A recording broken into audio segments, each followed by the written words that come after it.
น้องเนาะสบายดีสวัสดีเด้อป้าลุงเลยเนาะ FC ทุกๆท่าน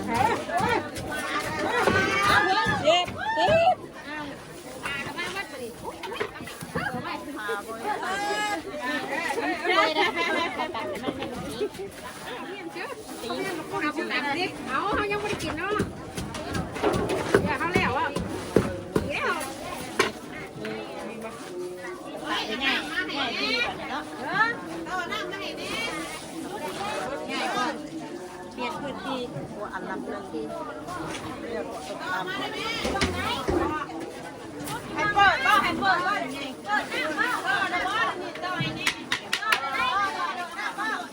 แม่นบ่ต่อแล้วชัดตัวเลยค่ะต่อแล้วบางทีอ่ะน้ำเท้าแล้วบางทีอย่างเลยก็ได้ก็จะดึงนะ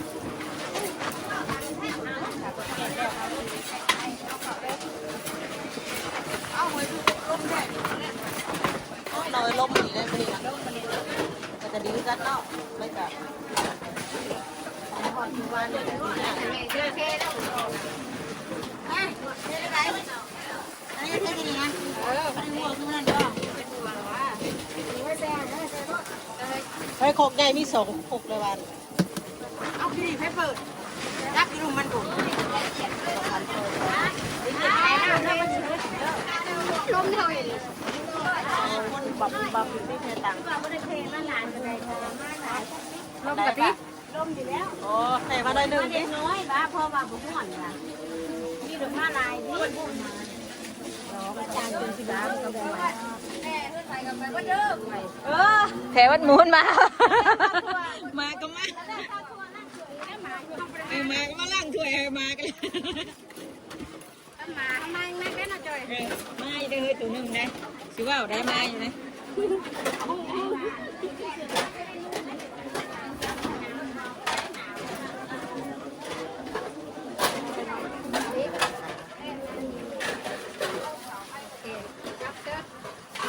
นี่หมอกปก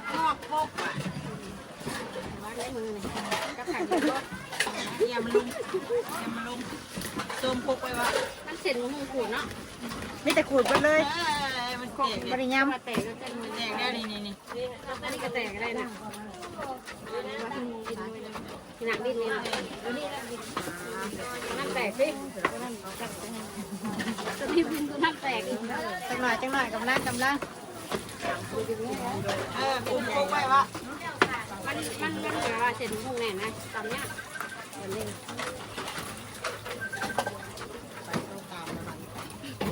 ใส่โชกระยาไม่ได้เนี่ยเตะจมูกเวลาด้วยนะ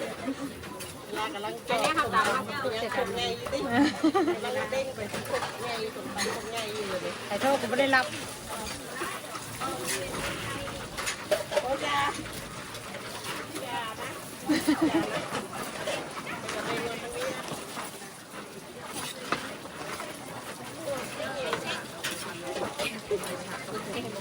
แก๊สดำลูกเต็มตกนี้เจ็บแขนลงไป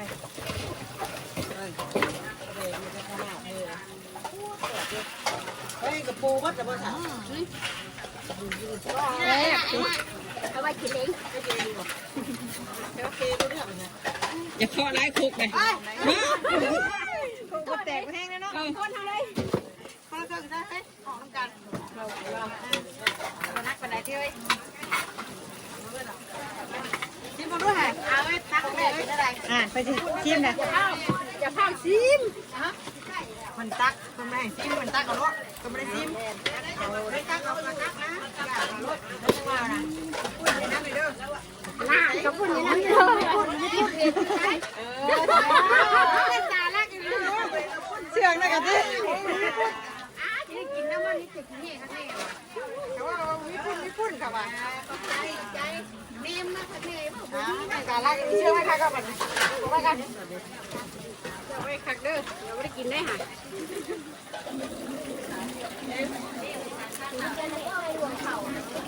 เหี่ยมคนกันยังแบบ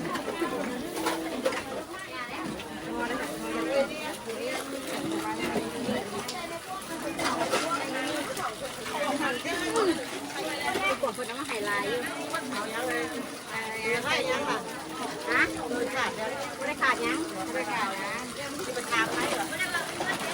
พอจะน้ำแซ่บนะเดี๋ยวนี้เลยการยาก็ไหนจะไปอะไรจะยังไง เปล่าชื่ออะไรดิ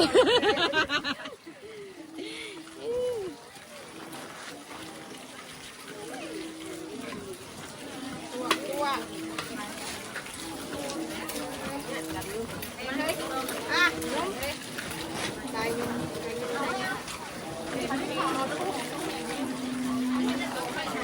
เรามีงานหนึ่งใจยุ่งสองจับตัวเลยก็เป็นสายผ้าที่สายยุ่งยางเสร็จแล้วนะอะไรมาเป็นยังแล้วไม่มากระสิเฮ้ยอย่าจังเลยโอ้ยวันนี้ยอมเลยรับแกได้เช้าแล้วนี่อยู่รับแกนี่แล้วรับแกไม่จะว่าน่าจะจำได้นะว่าอยู่มุมไหนว่ามีอ่ะเฮ้ยนั่งนั่งนี่ปุ๊บมันนั่งประเด็กว่านี่หัวข้างหลังว่าว่าผู้หัวนั่งประเด็กเลยผมเห็นเลยโยนไปพุ่งระบาดนี่นะ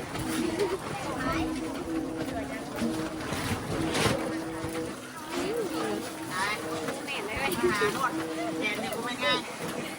อย่าบอกเลยไม่ง่ายเอาหมกหุ่งมันเนาะแดดแล้วน้อง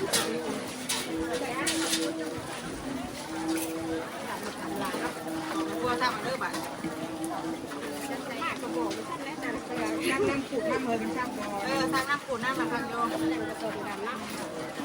อันนี้นะว่าลายขึ้นหน่อยลายนี่นะมันเป็นลายขึ้นหน่อยลายขึ้นลายด้วยเพราะว่าแบบมันลายระดับแล้วนะเงียบอยู่แล้วนะครับตั้งแบบขึ้นหน่อยขึ้นลายดิไม่ใช่เป็นลายย่อนะตั้งแต่แบบขึ้นหน้าเดียวเพราะเราโอน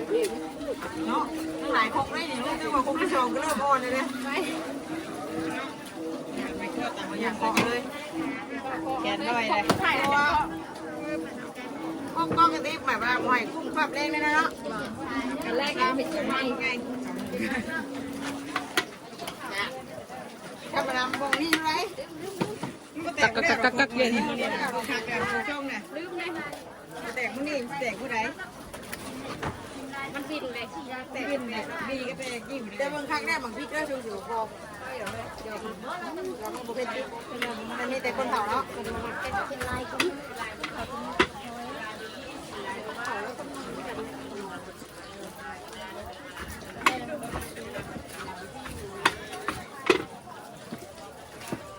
อะไรสองคุก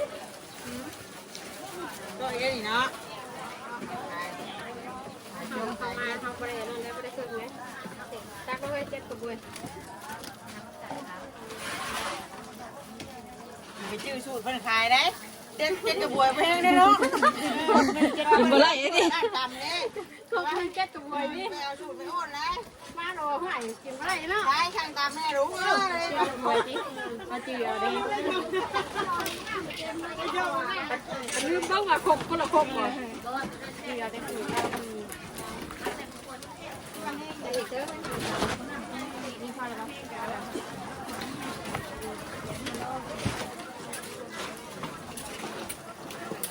สายยุ่ม สายยุ่ม สายยุ่มบอกจักกันคงได้คนบอกชื่อเลยนี่นะสายยุ่มคือ สายยุ่ม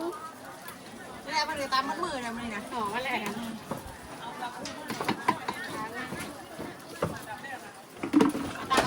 โอ้ยหอมได้แบ่งไว้อีกเน้นไข่แน่ทุกวันเอาแต่มันมีวงเลยค่ะวงตั้งเอาที่เธอสะดวกเอาสะดวกมุมสะดวกได้แบบง่ายเนาะนี่เราเป็น เตรียมเมียนแพงเลยวะ เอาดิหน้าโดนตาเลยหน้าโดนตาไอ้อีกบัตรนึงเอายังบัตรนึงเสร็จคนตามเลยให้บอกไทยเอาอีกบาทนึงสักบาทนึงเลย ไม่ได้ไม่ยังไงไม่ได้พิษไม่ได้เป็นพิษไม่ได้ เอาไว้ก็ตามลง กำลังเรียนว่าไทยอ่ะกำลังเรียนว่าไทยบ่เรียนว่าไทยได้สำไรแล้วเลยที่ เอาอีกบาทนึงดิ บัตรนึงเอาอีกบัตรนึง ตำ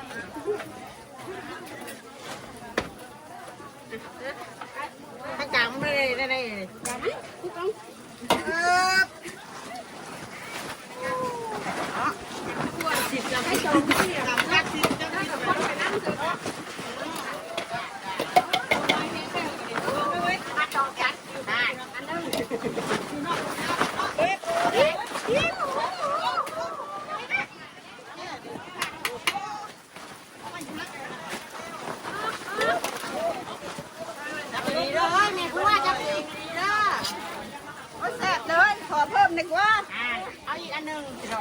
ว่าไทยเนี่ยคนจะให้นะไทยเนี่ยต้องว่าไทยนะหนูขอเพิ่มอีกนิดอันหนึ่ง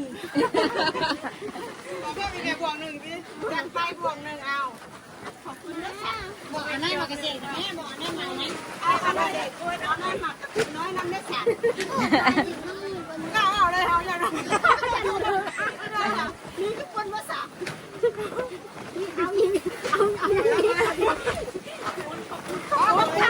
จับก่อนมากันมือกัน จะบอกว่าขอบคุณค่ะ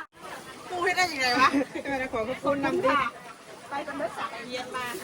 เรียนจบมาที่นี่เลยเขาว่าไงซ้อนแม่เป็นไทยเลยขอให้พ่อร้ายวะ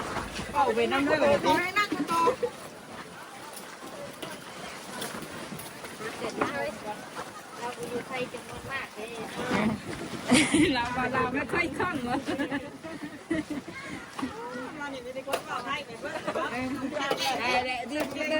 จะพูดเก่งๆเลยเราผู้เดียวรถเจ้านะไปชิมเอาไทยเอง เราเป็นไทยมาแต่ว่าเอาเลิกไปขอต้องมาขอไทยเป็นว่าไทยเด้อไอ้ว่าไทยบ่ให้เด้อเดี๋ยวแล้วไปกินจะต้องได้มารับเจ้านะมาจับว่าวไทยนะจับเลยสายจับอ้าวสายจับสายยุ่มเรียบร้อยแล้วไทยก็ได้โกงแบบเลย ร้อยกับพ่อได้ยุ่มกับพ่อได้ติ๊กยางใช่กันเนาะว่าสิขายเบิดเท่านั้นบ่เนาะเบิดจะติ๊กขายตามมือย่างนี่เบิดเลือกก็เลยเนาะหนึ่งเท่านั้นกัน เห็นแล้วออกเครื่องแม่ได้ที่เปรี้ยลูกออกแม่ได้จังนี่รถจอดทั้งนี้พอดีบุก้าแล้วบุก้าเมื่อเราจุ่มแม่อะไรนี่ไม่ใช่ยาเฉยจันพกแตกลูกพกแตกท้องพกแตกเรื่องของเราถ้าใครอยากหาเนี่ยต้องซื้อพกเพื่อว่ะเอาเบิ่งหน้าเพื่อนไหนที่พกตายเขาจะเพิ่มเลยเบิ่งเขาเดียวเขาบุก้าใช่เลยนะกล้าเสียได้บ่กล้าเสียนะเขาจะบอกต่างกันสีมึง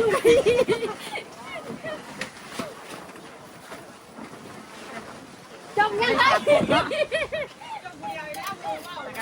มือจะบอกใช่ดิไม่จีบ้าไม่ใช่ตั้งแล้วกำลังไปซ้อมเรากำลังจะซ้อมเมาอยู่ซ้อมมาเลยกินเนี่ยเทียนได้ไหนได้10 นาทีจีพอกินได้ก่อน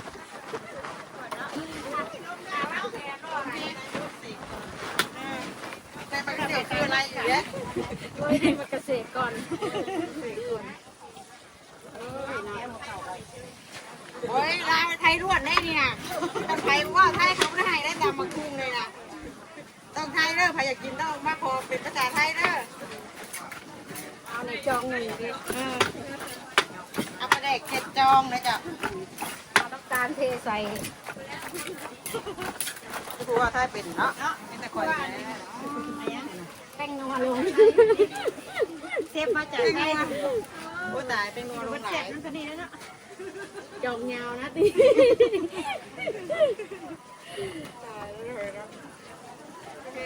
กาจองนะจองยาวนะจองสั้นไม่แซ่บไปเถอะจองสั้นมันไม่แซ่บภาษาเงินนี้ไปทางอื่นเลยเนาะเข้าไปที่เพราะเต่าเป็นแบบว่าเลยเอาไปเฮียนเนาะไปเฮียนเนาะไทยปะไม่เห็นว่าเป็นแรงว่าจะได้สอนแบบจบงานนี่เห็นไปไทยเลยนะเนาะไปไทยได้เลยเห็นจบงานนี้สายยง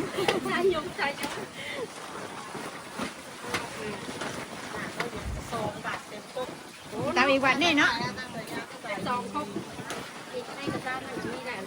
แต่เปิดก้อนเฮ้ยเส้นบ่เปิดดูเฮ้ยจังหวะเฮ้ยอะไรไปจักหน่อยอันนั้นก็เอาไว้ตามแบบคุณม่านล้างไว้บ้างนั่งแต่ว่าที่ข้างนอกข้างยังไปแล้วเขากินเองเนาะยังอยู่อ่ะยังเนาะเสือไปได้ว่าพ่อเขาไปยังไม่กินได้เนาะตัวสั่งกินตายมันเจ็บเอาเถอะเนาะมันเจ็บเลยหุงห่อนะหุงห่อไว้บริยำสั่งแจกเนี่ยสั่งตีนเป็นสิได้ทานไหม บริษัทเลยพี่แต่เขาไปยายสิดอกจักรยายแล้วจังหวัดด้วยขนาดนี้เลยนะใช่ไหมจะจะลาไปยังเรียนให้เดี๋ยวนี้เดี๋ยวนะเขาบอกไทยอุเบกน้ำมันนะไทยอุเบกน้ำมันกันล่าไปแล้วจะฉีดยาไปยายบอกยาไปยายไปยายเข้าแล้วนะเกี่ยมแล้วติยายผักยายย่าก่อนแท้ๆยังวัวย่าแน่ฝนบอกไทยบอกย่านะเขาว่าไทยทั้งนั้นได้เดี๋ยวนี้นะแล้วเขาบอกเขาพุ่งแล้วนี่นะอยากกินตำพุ่งเขาก็ไม่ได้ให้กินต้องว่าไทยไปฝึกสอนก่อนฝึกก่อนไทยไปผสมเหล้าสิไทยเขาบอกตำเนี่ยตำพุ่งนั่นแหละขนมโบราณโบต้องถือจานมาเด้อเข้าใจอย่าจะไม่ได้กินตำหุ่งดิบ้านเขาตำนี่ไปฝึกเด้อเราเอาไปกินซี่จะกระซ้ำพอมาจังไงพี่เดินภาษามือว่า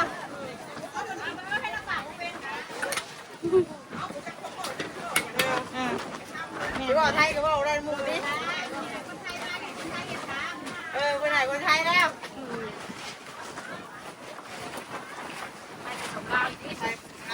ต้องใช้ผสมน้ำได้ไทยรวดมันจะไทยได้เต้นนัวว่ะน้ำตาลใสได้เยอะตัวเองใกล้ละเห็นขาดแล้วนะเห็นน้องเห็นมันมูสิวนะมูสิวไรโอ้ยงามตั้งหัวงามงามดิงามน่ะ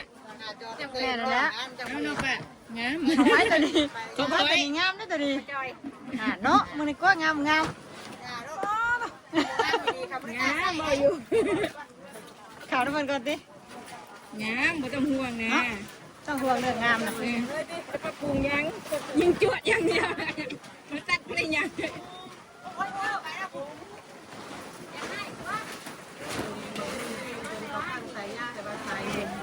ใส่ยุงใส่จับ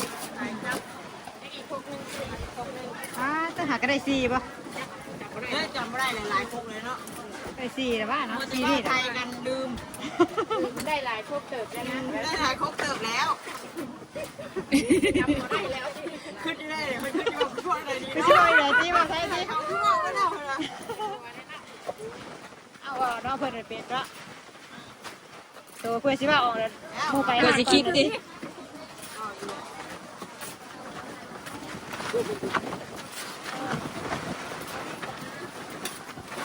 งานไหนกันว่าไปถ่ายอย่างคุณสารก่อนเลยไทยดิพ่อถูไปนั่งได้อยู่พอไหวอยู่นะที่ผู้หญิงแค่อย่างเดียว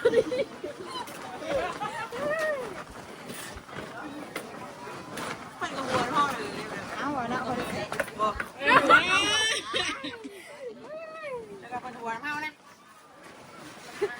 โต๊ะสังเกตแจกเอาไปที่เอ็มนั่นมึงไงสิกระซ้ำมึงไงนะไอ้พวกพี่เฮ้ยพวกนี้ป่ะขึ้นมาเอากับคนในกันที่เนาะพวกแท้บ้าบ้าแต่ว่าจะเป็นเตะอันนั้นยังอยู่มาเม่นตำบัดอันนั้นนะยังมาแบบกูมาดังอีกใส่ไม้มะกอกใส่โอ้ยไทยรวดนะตัวนี้นะลืมแล้วเป็นงอยเป็นยังอยู่ใส่จะรอดต้องบอกเป็นงัวตีต้องห่วงเป็นงอยหรอกไม่บ่อยนะเลย ไปกงยาเด็กยังเหลือไม่เป็นข่าวไว้เอาเก็บเงี้ยเลยด้วยจบไม่ห่วงเลยจบไม่กินแน่ไม่ให้เจ้าของแน่ตีโคตรได้เนี่ยเนาะไปตัดแล้วทางนั้นนะ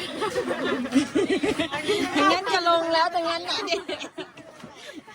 ทางนี้ยังยั่วอยู่ยังยั่วอยู่ทางนี้ยังไม่เลี้ยวอยู่ทางนั้นตัดแล้วฉันฟ้าวะฉันฟ้าฉันตื่นวันไหมมันยันไม่ทันสิหรอ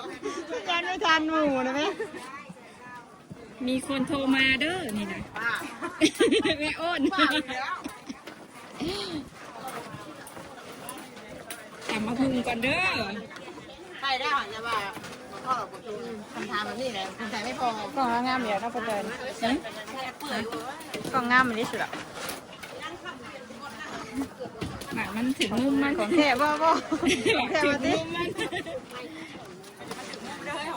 ถึงมุมมา นี่แหละคนหนามชอบไทยเอาแต่ของปัว ว้าของเงินป้าจอยได้เบิ่งรถงามปั๊บ ของป้าจ้อยว่าใส่นะ ของป้าจอยของแนวไงดอกบัวนี่ใช่ เดียวกันเนาะเนาะเดียวกันเนาะ เดียวกัน น้ำก้อนหรือคือว่าให้แบบว่าเบิ่งตัวจริงเปลี่ยนแล้วเบิ่ง อะไรวะอ๋อคือการอยู่ ของเขาต้องเพิ่มแซง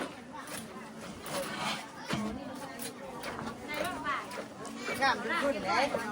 ไวง่ายเลย การสนาพาลงแล้วเราก็จะไปจุดขอจบคลิปเพียงสมิกันเด้อนะขอบคุณขอบคุณอะไรนี่จะมางานบุญพี่น้องเลยไปหายายซอยเพิ่นก่อนบาทนี้เนาะนี่ไปเลยสบายดีพวกนี้เรียบร้อย